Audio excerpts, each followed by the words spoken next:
Welcome to VPR Radio, hosted by Qiana the Goddess and introducing DJ FMI. Right, and I see you in the hoodie. A lot of people are gonna ask right now because you be in the events. You wear the bright color hoodies. It's not because you showing the brand, but I want them to understand what you do in this industry as far as when you're with Universal.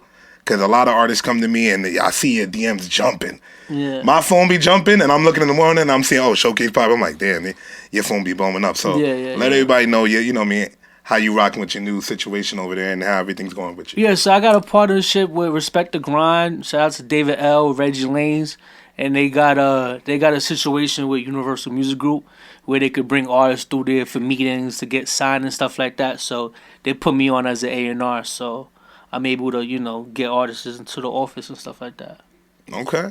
It's 2026 now, so you have a few artists at XXIV. Yeah. Now, when it comes to managing artists, what are some of the day-to-day aspects that you recommend to artists now that if you're putting out, whether it be content or music, what do you recommend to blow up in this day and age right now? Definitely content. Content is key nowadays. Like, even when other artists hit me up and they be like, yo, I want a label meeting, and they trying to get signed and stuff like that.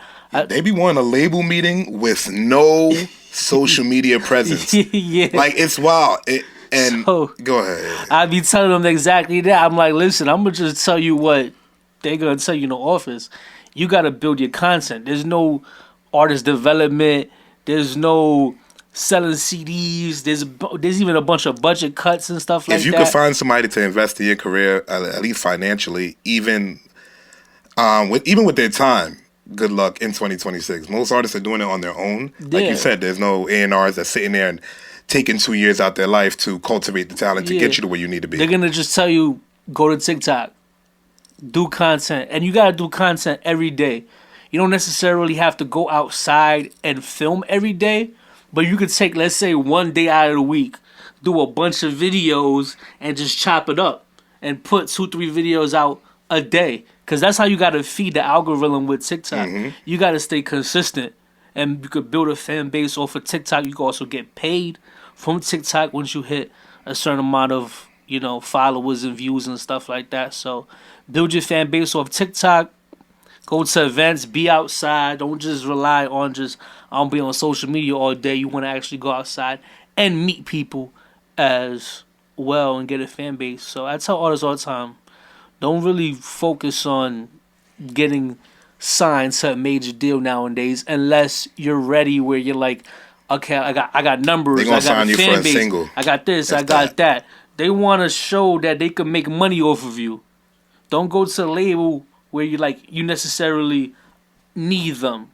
It has to be like a partnership where you're providing something for them to add fire to the fuel. So if you don't got nothing going on, I tell artists all the time, it don't make sense for me to bring you to a label when you don't really have much motion. You don't got no. Yep, there we go. I was about to say that's the perfect word, motion. Now, I'm gonna ask you. I was sitting there I was driving today, listening to some music in the back of the car, and I'm like, with the way so many people are putting out music now, and the way it's like easily attainable, do you think the listener now even appreciates hip hop or music or even an album anymore? Do you anticipate an album anymore, Showcase? Be honest. Not really. I remember back in the days when CDs was coming out, you would go to the store. Sometimes, like, an artist, they're going to sell out fast. You're like, yo, let me get a copy so I could be the first one to have it before it sells out. Now first CD I bought was Lil Romeo. That's crazy. I ain't gonna lie. The first album I ever bought was Lil Romeo. I was like, yo, I had to get it, so I'm just dating y'all right there. First album you ever bought? CD, like, you remember. From what I remember, probably, like, Get Rich or Die Trying. Okay, all right. 50 Cent, yeah. But, now it's so easily attainable with Apple Music, Spotify, Tidal, whatever streaming platform you use that it's like, I'll listen to it when I get a chance. Yo, I feel like they don't even sit down and, like, revisit a project anymore. Like, I have times where I'll go back to, like, my Twisted Dark Fantasy, you know what I mean, and just pull from there. And I'm like, what artist now is putting out a body of work that people are just like anticipating? Nobody. And I think you could tell even like in the charts. I read something the other day. They said that hip hop hasn't been in the top 40s in like Yeah, I've been seeing that in a article while running. since like I forgot how many years it said, but that means like a lot of because you know what it is to a lot of these music that's out nowadays is so like to me is just so I call it microwavable music. It's like Females is running hip hop right now. I don't know if they ain't tell you. I mean, but yeah, the they be females, like, the I'm in the females, club DJing. yeah, the and females is definitely doing their thing. But even with that, like nobody is a top charting artist in hip hop. I think the only people that could drop something that people would like stop and listen to is probably like somebody like a Kendrick, a Drake, a Jay-Z. You know the. I'm gonna be honest. The I top don't even know that individual artists, but- anymore. So I don't even like. Yeah, Honestly, when I'm in the car or I'm listening to people's music, I'm listening to my artist's music to keep it a buck. I don't even be listening to mainstream artists like that anymore. I hear that. I feel like it's so diverse now. Everybody has like their own pool of music that they listen to. You'll bump into somebody listen to Ken Carson, somebody that you know what I mean enjoys that Travis Scott, and another person that listen to Nipsey. And it's like when you even go to the clubs, it's hard to even sit there and think of what everyone that wants to listen to it. Yeah, because as a DJ, you got to read the crowd. Yeah, you can't just play what's on your playlist. Like you can't play what I'm bumping in my car Because nobody's listening to the radio in that sense. You know what I mean? You got to play the sexy reds and you the begin. Ice Spices and the club music. Yeah, we get there. You know what I mean? For the people of the TikTok era that only know like 30 seconds of the song, you know what I mean? We placate to that. And what's the other guy, the twerking with my friends? What's his name? Oh, Zeddy Will goes crazy. Zeddy Will, yeah, you got people like him that's crazy in the club. If they ask me, I personally like where we at in hip hop right now as far as the sound, because there's no distinct sound right now that you could put your finger on. They'd be like, oh, that's gonna blow. I know they're playing with that Miami, you know what I mean, that little slutty bass, whatever they call it. Everybody's doing with like the baby sound. Okay. You know what I mean? I know that's a wave for the moment, but I just feel like that's more putting hip hop in a good place because it's more happier music, shaking ass, dancing, or ass killing and stuff like that. But yeah, you know who wants to be in the club? You around a bunch of women. You got a drink. You don't want to hear about shooting up niggas. Like you want to hear about shaking ass, popping pussy, and having a nice girl with you and enjoying the vibe. You don't want to be in the club listening to that shit. Nah, I dig that. So right now it's 2026. What do you have coming up in this year? I know you got the Ming Lee event. Yeah, shout out to Ming Lee. Yeah, and I'm gonna get into that. But what do you have planned in the upcoming year that you're looking towards, getting done? More mic drop videos from our artists, more big name features.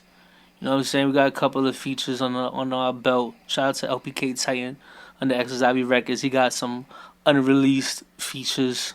He don't want me to name anybody yet, but he got some unreleased, records. We got Jock got a couple of, drill records out that he put out a few years back with some drill named artists. He got a record out now with what's his name? I can't remember, but it was somebody that was on the radar recently. So just getting more of the big name features on records, having them push it and promote it as well. Because, you got the collab posts, collab Instagram, so you could get, in tune with their fan base as well. Hitting the road more, going out of town more, Philly shows, Connecticut. I'm working with this company called CT All Stars. They do their own music festival in Connecticut. So we in talks of doing a partnership with them probably like either June or September. So around that time, and just booking more headliners like the Ming Ling show, fashion show. Shout out to Stony SOS, Social Music Group. That's a collaboration. So he's already doing his own. He already done like fashion shows before. Okay. So we're just incorporating that into pretty much what I already do. So we're gonna have the models, the designers, the artists. We even got there's even some designers that want to do custom made pieces. So they got some custom made pieces they're doing for my girl. Shout out to Janelle's Art. She gonna be modeling in one of their pieces and performing and all that stuff. And that's pretty much it. More content, more music, more records, more shows, and just hitting out of town and expanding the brand. Now, I know he has an event later tonight. We both do, but before he runs up and get up out of here, he has a busy schedule. I need you right on VPR Radio before we leave. Yeah. We like to have our guests leave with some words of wisdom, maybe something to help an artist getting started. But what words of wisdom would you leave here today on our platform that can live on forever? So for artists, whether you new or starting, stay humble. Don't burn no bridges. Sometimes I meet artists and they get like big-headed because they had their record played on Hot 97 or Power 105 a couple of times. And I'm like, that's cool. And I've done that too, been there, done that. But shout out to people like Energetic. We got records worldwide. Tell me, YMVS You know what I'm saying? DJs, you're Shout on the out team. YMVS DJs. We got records literally worldwide. I done lost the amount of placements we got on radio, and I don't act like them. So I gotta tell them, like, relax. Hot 97 Power 105, that's cool. That's New York, tri-state area, but we global with it. Try worldwide. So travel worldwide and just stay humble, because when people act like that with me, I just be like, I'm not gonna book you for no shows, no nothing. Just leave me alone. So don't burn no bridges. Stay consistent. Stay hardworking. Stay in the studio. Make your music. Stay active on social media, and hit me up. I got a bunch of services. So if you want to perform, you want to get on blogs, you want to get on news articles, you want to meet with labels, whatever it is that you need, 9 times out of 10, I got it, or I know somebody that I could get the service with. So that's pretty much it. You heard it here first on this VPR Radio interview. Of course, I'm FMI. Qiana the Goddess is not here. But I want to say shout out to Showcase Papii, XXIV, for stopping by the platform studio today. I appreciate you, my brother. Thank you. Appreciate you. Till next time. That's a fact. And we out. Welcome to VPR Radio, hosted by Qiana the Goddess and introducing DJ FMI.